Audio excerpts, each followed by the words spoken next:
Well, welcome everybody. We are so excited to be back yet again. This time we are focusing on a summer film. My name is Devorah Governelli. And Carrie Parker. And today we are going to be talking about Midsommar. So I'm going to kick it right on over to Miss Carrie. Lovely. So this was definitely my call. I had asked her if she had ever seen it, and she said no. And I was like, we got to talk about this, girl. I find it empowering. It's obviously a horror movie. There are people with different thoughts and beliefs about it, but I adore it. It definitely now, as a mental health professional, completely different angle to look at it. And it's interesting because in the movie, Danny, Florence Pugh's character, is a psychology major. And so she's actually going that direction with her education and career. The very beginning of the movie sets up the whole entire situation. And so Devorah, when we had talked about it, she thought it was scary. And I was like, I'm going to be really I thought it was disturbed. I was like, I'm going to be really honest with you. I don't think it's scary in the way that most people think it's scary. I think it's traumatizing. And I think that that's the reality of the fear that was being utilized. It's trauma fear. In that very first intro section, we get the breakdown of Danny's relationship with Christian, her boyfriend, and the fact that she gives us the picture that her family is important to her, but also that her sister has mental health concerns. She specifically states that her sister has bipolar. And so for those of you who are unfamiliar with bipolar and maybe only know the colloquial or slang version of bipolar, bipolar is a mood disorder. And so the reality of bipolar is that people cannot control when their bodies go into highs, aka mania, and lows, also known as depression. And that's why, historically speaking, bipolar was referred to as manic depressive disorder, right? Because it was the flip. It was the two ends of the poles of our mood spectrum. And so when someone is truly manic, though, you're talking days. What slang has created for bipolar is not just mood swings. Mood swings are something anybody can possess. That's just part of our irritability spectrum. Bipolar truly has to be days within a certain mood realm. So mania for days, depression for days. The difference between bipolar and major depressive disorder, which is what it's referred to when you have depression for episodes of, again, days at a time, is that mania is your flip side of it. So I've met people who have actually thought I'm bipolar. And I was like, are you bipolar? Or are you just not depressed right now, right? Because they're identifying like, I just feel good. Like, I feel great. I feel like I have so much energy. And it was like, right. Again, that doesn't mean you're manic. That might just actually be you baseline without your depression. So she identifies that her sister is a lot because she calls Christian, her boyfriend, because she's worried. But she's debating whether or not to call him. And she talks to her friend later about how she leans on him too much and all these things. And she's being self-critical about her needs for support, but her needs for support that are very individualized and specific to her situation. At the same time, it does not make her needs invalidated. And this is something that we as a society, very interestingly, don't normalize. This is part of the stigma on mental health. This is part of the literal challenge that we're up against every single day, is people who are lucky enough to not be touched by mental health concerns in these ways want to think that people with mental health concerns are just making up problems. And that's not reality. The other thing, that there are families who will hide mental health concerns because they don't want other people to think that their bloodlines are tainted with these unwanted traits. Very archaic, very antiquated thinking. This is what it creates. It creates the fact that people can become afraid to ask for help. People can become afraid to have their support needs met. Just that intro section in and of itself is almost its own psychoeducational film. William Jackson Harper, he plays Josh, Christian's friend, who is also a PhD student who is essentially going to write a paper on this community that their friends, who's from Sweden. Paper on steroids. It's essentially a small book. you have to defend your dissertation, which means you have come up with a theory or premise or hypothesis, and you are writing a paper about it, and you're providing all of this evidence, and then you have to defend why it is relevant and why it should be accepted into the general knowledge base, right? So that is doctoral work, as we refer to it. And that's actually part of the discussion in the movie. Pele, he is our foreign exchange student who is the reason why they're all going to go on this massive European trip as a group. Pele asks Florence Pugh at one point, so your psychiatry as in her field of study? And she's like, no, no, no, no, no, I'm just psychology. And to be fair, that's a pretty big difference. Psychiatry, you actually have to go to med school. Yeah. And psychology is science and theory, but psychiatry is psychology, but it's how we treat psychological and psychiatric disorders with medication. And they get their medical degree, go to med school so that they can prescribe medications. I appreciate the fact that they actually take a second in the movie and Pele asks her that to get that clarification out. Like Carrie was talking about earlier, the whole process with the dissertation, just a few years before we met, I spent my summer in England. So not the exact same country, but there are a lot of similarities throughout those European countries. And that was a really big part of my mom's PhD work. She was at the end of her doctorate degree and was working on her dissertation.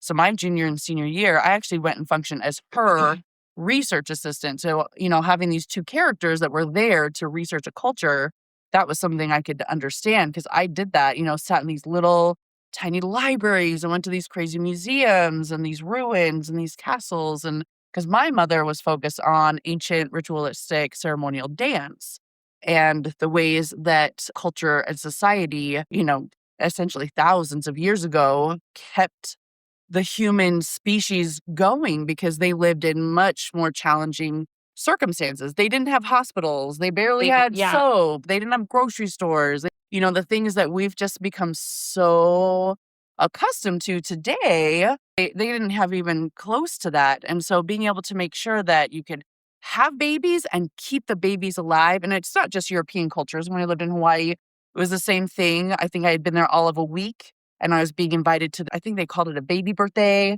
And I showed up and it was like as big as a wedding reception. I was like, what is happening? Because very same thing in ancient cultures, being able to keep your babies alive and create more humans and keep the human race going was so much more challenging. So having these cultural traditions that revolve around Polynesian culture, it's if you can keep your baby alive to a year, they have a very good chance of making it through the rest of their life. So they celebrate huge at the first birthday. It's this big cultural event. And then over in Europe, you have a lot of May Day celebrations like the May Day Queen. The May Day Queen is a huge, huge deal. So having been my mom's research assistant on her PhD work and having, even before that, she would take us to cultural fairs, Scarborough fairs, things like that. And she did special kind of dancing, Morris dancing. It was Morris dancing. It was always men who danced both lines, but the one line had to have the flower crowns to represent the females. And there was a whole ritual that went with hammering through the leather and tying the bells on. And they wore these big shin guards that were essentially just like rows and rows of bells. These European cultures are hundreds of years old and they're still done today, even though it's not as challenging to keep humans alive today as it was back then. The honor and ceremony of what it took to keep a human alive and honor the human life cycle, it's still so prevalent there. And obviously, this is a film that takes a lot of those cultural traditions and then wants to not only talk about the traditions, but also kind of comparing and contrasting to what life is like today. You do get the line of, honoring age versus putting an older person into an old folks home and what is the contrast in those two choices and things like that. So yeah. Yeah. And it was so real. And I knew that she would be so in tune with it. And that's why I was like, girl, I feel like you would appreciate this movie on so many levels because of that. But then also just the whole entire contrast of Danny trying so hard to be a considerate partner in while her she's in like relationship. crazy grieving mode. Mhm. Like she's in major No grieving matter mode what and she's outwardly focused. yes, and she's always empathetic and she's always considerate. I mean, we talk about PTSD and how trauma informs in different ways. She had pretty volatile of a sibling who was potentially putting themselves at risk or in danger throughout their lifetime, and that her ultimate fear was their death. And then it happened. So she had learned to live in a certain way and her nervous system and all the things, how to process and survive. Which So is why I asked you, where did they live? Because I was trying to figure out, is this a character that would have had to also deal with, if they lived close, she would have been dealing with, I should have physically gone there. I should she have should have done something. been, I don't think they tell us how far away they they are, didn't. though. Because Yeah. obviously, if they're further away, there can at least be a slight separation Yeah. of, I had a physical barrier. And Right. that would affect the grieving process, of course. There's a line where your partner is trying to help you decatastrophize and not be constantly in anxiety mode and have your nervous system constantly dysregulated and thinking everything's a crisis, because he does say that, versus the one who's detached and just doesn't want to be bothered. And the fact that Danny is perceptive enough to start feeling that. And she is feeling that. And she feels like, I'm going to push him away. She's feeling like a burden. She is perceiving the thoughts and feelings about her and her situation, this 9-day situation. Again, you identified 9 is Yeah, a they special use the number. number 9 quite a bit, which also is used a lot. The whole goddess trio. There's that really famous painting with the 3 goddesses dancing in the woods. And then the idea of 3 threes, obviously 3 times 3 equals 9. So it's very often called the goddess number. So I was very much raised on all of that, the phases of the moon, like you were talking about earlier, and how each phase, you've got the waxing and the waning. The young or the new moon is the female when she's in the young, maiden phase of life. And then you've got the full moon, which represents the pregnant belly and the mother stage of life. And you've got the waxing moon, which is as you enter your 3rd act. And you are now the wise woman who is passing on your knowledge to the new generations. Crown. The crown. All of those things were very much a part of our daily dialogue for sure. Yes, that's also why the movie itself has become very, very loved and adored, was the extent to which this faith and concept was built. Literally, when we enter the dorms and they do the pullback and they look at the ceiling and all of the art, I was like, girl, literally, when I watched this movie, I was like, where's Deborah?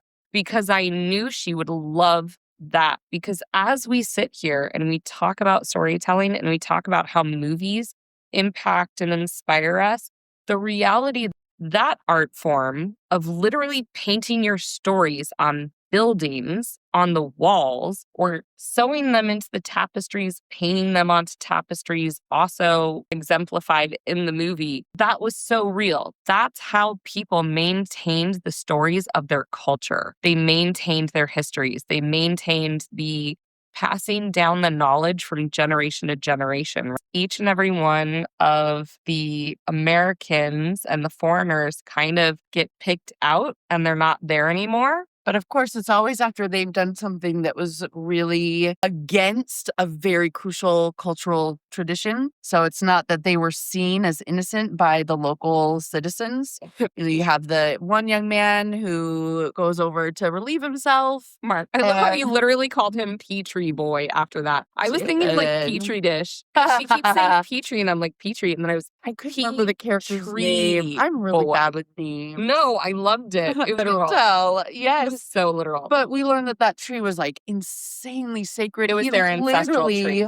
Made a grown man cry. He falls to the ground just sobbing because that's the level of sacredness that held. I think that also was our director trying to shine a light on how we are kind of losing the importance of ceremony, especially in our culture here in America. There's a lot less of that than there used to be in previous generations. And you see that in the response from this character where he's kind of like, not sure why this was such a big deal. I just went pee in the... It's a dead tree. He's like, tree. And even though the guy it's the are dead. This is why this is a big deal to me. He still wouldn't accept that. It was like, it was more important for him to get back to a place of comfort versus feeling guilty for hurting somebody else's cultural tradition. And I think that is supposed to be one of the messages here. And then you see, the man who asked for forgiveness or asked for permission to take photographs. He was told no. He went and snuck and tried to take them anyways. You're Josh. just seeing all of these choices that are not respectful. In fact, they're incredibly disrespectful. It was so interesting because Christian constantly would make the narrative that he wasn't the one at fault, that someone else was the one at fault. Even throwing his friends under the bus to save his own face kind of thing. But then the fact that these girls go to support her because she's now the May Queen. And it's so funny because she, as a costumer, was like, save the collar. And I was like, she's throwing up. And the first thing that one of the girls did was to grab the collar and pull it away from the vomit, which I will say as a costumer, I try to be, performer first. But the costumes are really important, making sure that they get saved, especially if the show hasn't closed yet. So, of course, that's what my attention was drawn to immediately was, you can see it was hand sewn. And clearly they went and picked out all these special flowers and arranged them really particularly. Like I could recognize, I know a costumer really did it, but in that world, what would have happened is it would have been beautiful handmade craftsmanship. Right. She's throwing up. Yeah. And so they save that. And then they get her up off the ground and get her to a safe space. But I love how her brain works. Save the dress, save the collar. And it was so cute because having also worked in a costume shop for a major theme park. I love her brain so much. And I love that that's exactly where it went. We appreciate you guys so much. Yeah. Thank you for being with us. Thank you for letting me go on and on and on about the symbolism and how amazing this movie is. And how empowering. And we're here for the conversations. We're here for exemplifying and making sure that we're empowering and encouraging healthy anything, right? Yay. Thank you guys so much for joining us. We can't wait to be able to chat with you for the next one. Thank you guys. Appreciate you.